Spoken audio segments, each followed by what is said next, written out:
Christophe de Chavannes risque 4 ans de prison pour conduite sous l'emprise de stupéfiants. Christophe de Chavannes, autrefois un visage familier du paysage audiovisuel français, fait à nouveau face à des problèmes judiciaires, étant convoqué devant le tribunal correctionnel de Moulins le 20 février 2025. Il est accusé d'avoir conduit sous l'emprise de stupéfiants, et ce qui est encore plus préoccupant, ce n'est pas la première fois qu'il se retrouve impliqué dans une affaire de ce type. Un scandale de plus qui ternit son image auprès du public. Le dernier incident en date s'est produit le 17 août 2024 à Toulon-sur-Allier. Alors qu'il circulait sur la route, Christophe de Chavannes a été contrôlé par la police lors d'un contrôle de routine. Un test réalisé sur place a révélé qu'il était positif aux substances classées comme stupéfiants. Suite à cette découverte, les autorités ont décidé de poursuivre l'affaire en justice. Ce n'est cependant pas une première pour l'animateur, qui avait déjà été impliqué dans une affaire similaire. En janvier 2024, lors de la sortie de son autobiographie, Christophe de Chavannes avait reconnu dans une interview accordée au journal Le Parisien avoir déjà été contrôlé positif aux stupéfiants au volant à Paris. Il n'avait pas non plus cherché à nier les rumeurs circulant à ce sujet. « Je connais très bien ma réputation à Paris », avait-il admis ouvertement dans une interview. Cette déclaration avait déjà suscité de nombreuses réactions et controverses sur sa vie privée en dehors des plateaux de télévision. L'affaire a rapidement enflammé les réseaux sociaux.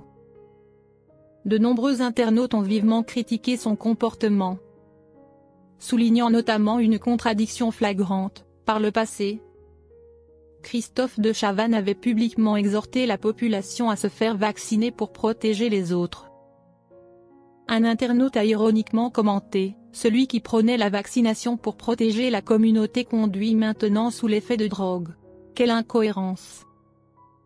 Ces critiques ne proviennent pas seulement du public, mais ont également un impact considérable sur son image médiatique. Selon la législation française, la conduite sous l'emprise de stupéfiants est sévèrement punie, en particulier en cas de récidive. Le Code de la route prévoit des sanctions strictes pour garantir la sécurité routière et limiter les risques d'accident. L'article L235-1 du Code de la route stipule que toute personne surprise en train de conduire après avoir consommé des substances illicites encourt les sanctions suivantes. Une peine de prison pouvant aller jusqu'à 2 ans. Une amende pouvant atteindre 4 500 €. Un retrait de permis pouvant aller jusqu'à 3 ans, voire une annulation définitive selon la gravité de l'infraction. L'obligation de suivre un stage de sensibilisation au danger des stupéfiants et à la sécurité routière. Cependant, dans le cas de Christophe de Chavannes, un élément clé aggrave sa situation, il est récidiviste. En France, la récidive entraîne un alourdissement des peines. S'il est reconnu coupable pour une seconde infraction similaire, il risque une peine de prison pouvant aller jusqu'à 4 ans. Une amende pouvant atteindre 9 000 €. La confiscation de son véhicule en cas de récidive jugée préoccupante. Un retrait définitif de son permis de conduire si le tribunal estime que son comportement représente un danger grave pour la société. De plus, si au moment du contrôle, Christophe de Chavannes était également sous l'influence de l'alcool ou s'il avait commis d'autres infractions, excès de vitesse, non-respect des feux rouges ou des panneaux de signalisation, la justice pourrait alourdir encore davantage sa peine, allant jusqu'à des travaux d'intérêt général ou une mise sous surveillance judiciaire.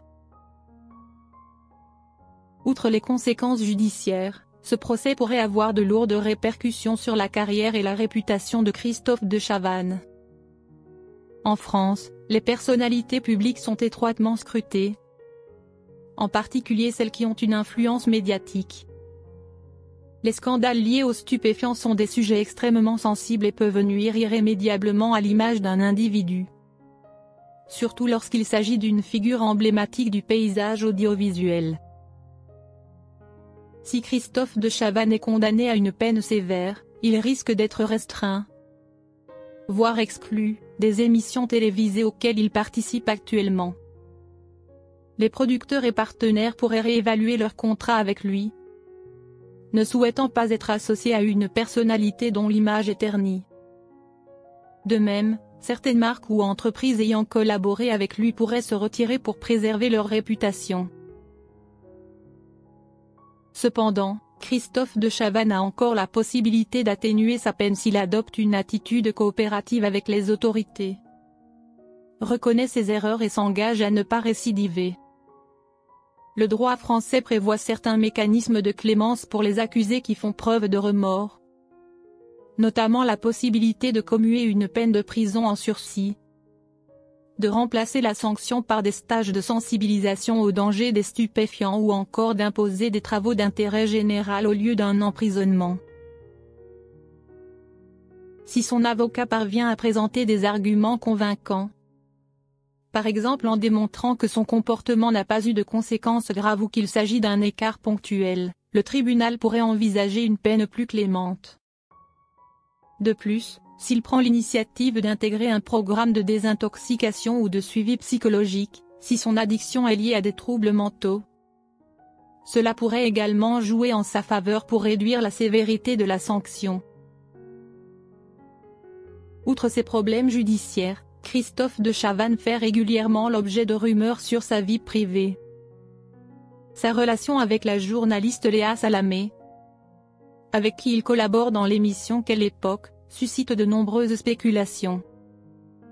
À l'antenne, leur complicité professionnelle est évidente, mais en coulisses, certaines sources affirment que leur relation n'est pas toujours harmonieuse. Son ex-compagne, Ness, a même laissé entendre certains détails à ce sujet lors d'une émission de Cyril Hanouna, alimentant encore davantage les spéculations. Cependant, malgré ces rumeurs, Christophe de Chavannes a toujours affirmé qu'il respectait profondément Léa Salamé et qu'il avait une grande admiration pour elle. Cette déclaration est perçue comme une tentative de préserver leurs relations professionnelles et d'apaiser les tensions médiatiques. Néanmoins, même si sa carrière continue, il est indéniable que son procès du 20 février prochain sera un tournant décisif dans sa vie. Bien que Christophe de Chavannes soit une figure emblématique de la télévision avec des années d'expérience, sa carrière a été plusieurs fois entachée par des scandales. Entre controverses personnelles et démêlés judiciaires, son image publique a progressivement perdu de son éclat. Réitérer une infraction aussi grave que la conduite sous l'emprise de stupéfiants ne peut que lui nuire. D'autant plus que le monde des médias est de plus en plus intransigeant envers les célébrités impliquées dans des affaires judiciaires. Le procès du 20 février 2025 sera un moment clé pour Christophe de Chavannes. Une condamnation lourde ne signifierait pas seulement une sanction légale, mais pourrait également ébranler considérablement sa carrière. Cette affaire constitue une leçon importante, non seulement pour lui, mais aussi pour les autres personnalités publiques, leur rappelant l'importance du respect des règles de conduite, surtout lorsqu'elles sont sous le regard du grand public. L'opinion publique attend avec impatience le verdict final. Quelle sera la sentence de Christophe de Chavannes? Parviendra-t-il à rebondir après ce scandale? Ou bien cette affaire marquera-t-elle la fin de sa carrière dans le monde du divertissement? Quoi qu'il en soit, ce procès laissera une empreinte